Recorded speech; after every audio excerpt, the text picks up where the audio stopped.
The Lebanon front is just escalating. In the latest, the Israelis assassinated a top Hezbollah commander, and Hezbollah retaliated by setting northern settlements on fire. Take a look. Fears of an all-out war between Lebanon's Hezbollah and Israeli forces have gone up many notches after senior Hezbollah commander Abu Talib's death on Tuesday.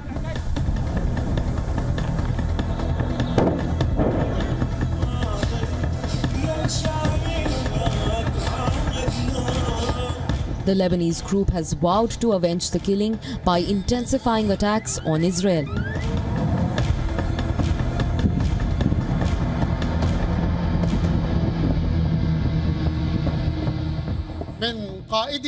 If the enemy's message was to hurt our leader, our beloved and dear martyr Abu Talib, if his message was to undermine our resolve so that we would retreat from our position in supporting the oppressed, the fighters and the resistance in Gaza, the proud, then he should know that our definitive and unhesitating answer after this pure blood of our dear leader is that our answer after the martyrdom of Abu Talib, we will increase our operations in intensity, force, quantity and quality, and let him wait for us in the field.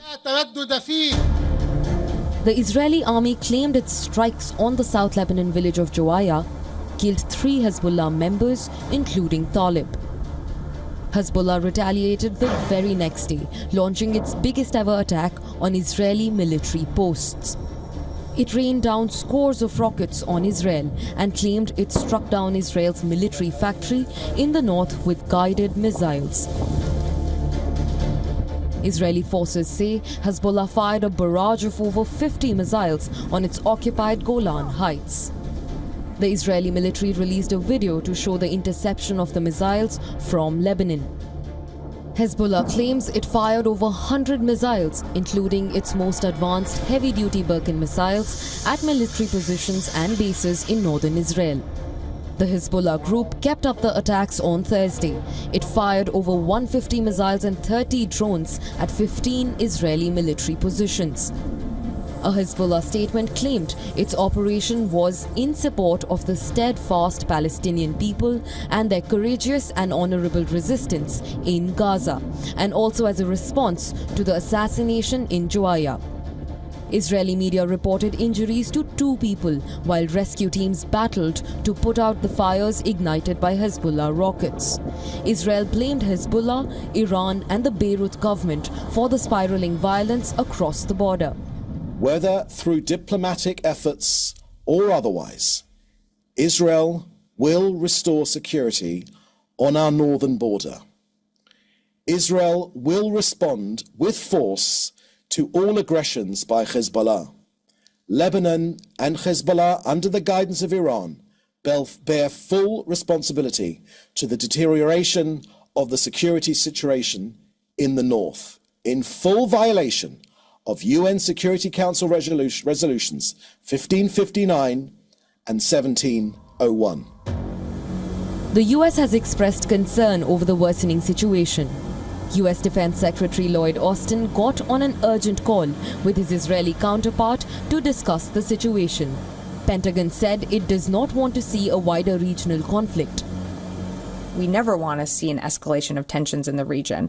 And we took very specific steps from the beginning, with the secretary making that decision and of course, with the president, to have the Ford go into the Eastern Med. We're going to continue to urge for de-escalation. That was something that the secretary spoke with Minister Gallant about at length yesterday. Washington's top diplomat has signaled that a ceasefire deal in Gaza will have a tremendous effect in lowering Israel-Lebanon tensions. For now, Israel says it will respond forcefully to the Hezbollah attacks. The escalation has tested unwritten rules that have largely confined the conflict to areas at the border or near it since October, keeping Lebanese and Israeli cities out of the firing line. Meanwhile, the conflict is intensifying in the Red Sea as well.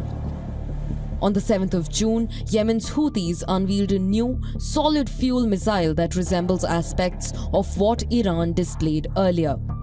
Tehran claims it flies at hypersonic speeds. The rebels fired its new Palestine missile, complete with a warhead painted like a Palestinian keffiyeh checkered scarf, at the southern Gulf of Aqaba port of Eilat in Israel on Monday. The attack set off air raid sirens but caused no damage and no injuries were reported.